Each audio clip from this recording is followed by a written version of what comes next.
Hello and welcome back. This is video 4. Narcissistic Mother. When we grow up with a narcissistic parent, what we struggle with most is emotional neglect.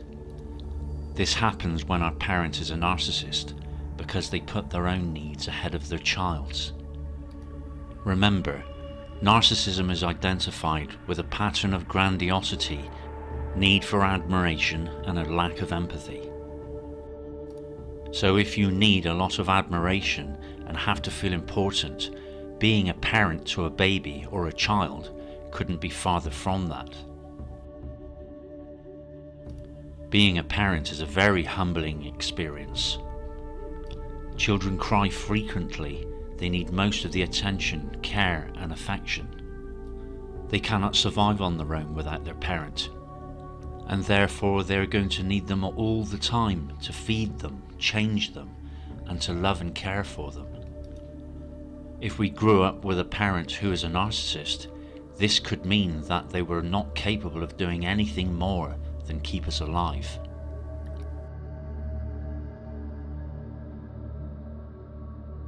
Forget the cuddles, forget the patience when we were upset, or even them trying to understand what was causing us to cry. If a narcissistic parent becomes embarrassed by their child, which happens all the time, because kids cry in public, they could end up lashing out at the child. This could mean as a child you were possibly emotionally and or physically abused, or at least neglected in many ways.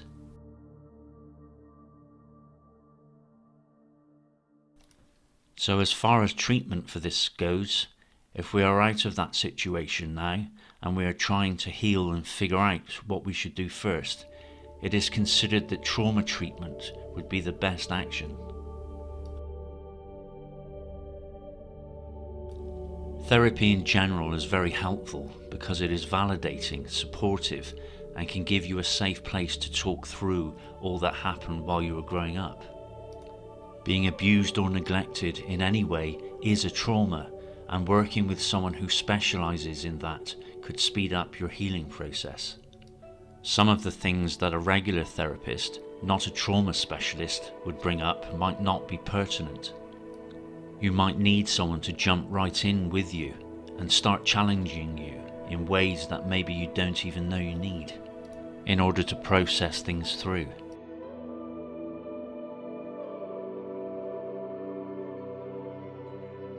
There are a lot of different types of trauma treatments, and finding someone who specializes could be very beneficial. So whether we had a narcissistic mother or father, something we will need to do is to heal the hole they left in us as a child. When we don't get our emotional needs met as a child, we can begin not to trust ourselves. We might not trust how we feel or what we think we need. We can even start to begin to believe that we're making it all up or aren't important enough to get help in the first place. In most cases, having a narcissist parent means you were gaslighted for much of your life.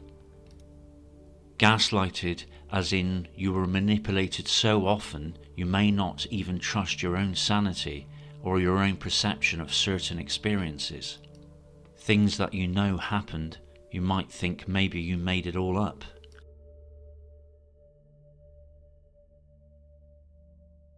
Overall, whatever messages we internalize from this neglect and abuse, it's important now to do our best to do a detective work to figure out what it is affecting us, what our triggers are, and how we react.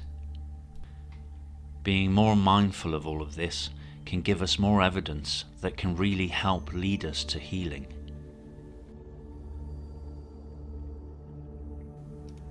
Journaling or writing letters that we don't send is a great way to express all we may be feeling or felt in the past, and any anger or hurt that we may have stuffed down for years and years, and to get these feelings out is very helpful. As long as it's safe to do so, that's why we can write letters that we don't send. So it's good to talk to your therapist or friends about this, as long as it's not trapped inside and stuffed down. If you are still living at home with these narcissistic parents, you should look at getting out as soon as possible. Another thing that we can look at is to re-mother or father ourselves. Whoever it was that wasn't there for us or abused or neglected us in any way, we're going to have to heal from that. Trauma therapy and talk therapy in general can help with this, but we need to spend some time figuring out what messages we wished we'd had received from that parent and find other ways to give that to ourselves. It could be caring for a wound when we've hurt ourselves. It could be taking care of ourselves when we are ill or sick, or saying kind and loving things to ourselves every morning. But whatever it is, make sure you give yourself time to do it and to heal, because this hurt didn't happen overnight. So unfortunately, it's not going to heal overnight either. I really hope that you find this helpful. Growing up with a narcissist parent is a very painful thing. I myself grew up with narcissist and psychopathic parents. So if you have been through this yourself and have any ideas or thoughts on the subject and ways to start healing, please leave a comment in the comment section below this video. And as always, thank you for watching. Don't forget to subscribe for more videos. Take good care. Speak to you again soon.